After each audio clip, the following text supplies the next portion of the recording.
ద్రవ్యాలు అనేవి మనం ఎక్కువగా వాడితే ఐశ్వర్యం వృద్ధి పొందుతుంది అనేది నాకు బాగా అర్థమైంది అనమాట.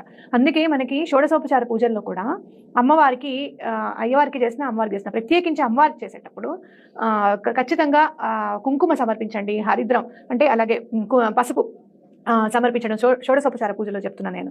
అలాగే సుగంధ ద్రవ్యాలన్నీ కూడా సమర్పయామి అని చెప్పి గంధం అవన్నీ, ఒకవేళ అవన్నీ లేకపోతే భావనతో అన్న చేయండి, అక్షింతలు వేయొచ్చు అని చెప్పి కూడా చెప్తారు. కానీ చదవడం మాత్రం కంపల్సరీగా చదవమని చెప్తారనమాట. ఎందుకంటే ఒక్కసారి మనం చదివినప్పుడు అవన్నీ మన స్ఫురణకు వస్తాయి, గుర్తుకొస్తాయి అనమాట మనకి. అది మన దగ్గర లేకపోయినా కూడా ఈసారి అమ్మవారికి తెచ్చి పెడదాము అనుకుని మనం గుర్తుపెట్టుకుని కూడా తేవడం జరుగుతుంది.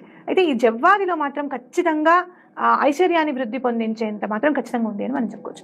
ఎలా ఉపయోగించుకోవాలి అని అంటే, మీరు చక్కగా ఎప్పుడైనా కూడా పసుపుని తెచ్చుకున్న తర్వాత కుంకుమ రాళ్ళు, ఎంత పసుపుకి ఎంత కుంకుమ రాళ్ళు కలపాలి అనేది నిష్పత్తి ఉంటుంది. మీకు ఏ కలర్ కావాలి అంటే కనుక దానికి సంబంధించినవే ఉంటాయి.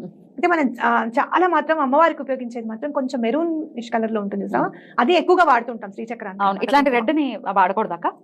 ఎక్కువగా మెరూనిష్దే ఎక్కువగా వాడతాం, వాడకూడదు ఎర్ర కుంకుమ అని నేను చెప్పను. అయితే కుంకుమ రాళ్లతో అంత ఎరుపు రాదు, ఆ ఎరుపు రాదనమాట. కాబట్టి మనం ఇది తెచ్చుకోవడం, ఇది పెట్టుకోవడం అనేది ఒరిజినల్ గా మనకి కలర్ అనేది దీంట్లోనే వస్తుంది. అయితే అదే కుంకుమని మీరు ఇంకా సుగంధ భరితంగా చేసుకోవాలి అంటే కనుక అంత జవ్వాది పొడి, అలాగే అంత అంటే మరి స్పూన్ కాదు, ఒక్క చిటిక కంటే కొంచెం ఎక్కువ, ఒక హాఫ్ స్పూన్ కంటే కొంచెం తక్కువ తీసుకోండి మీ క్వాంటిటీని బట్టి.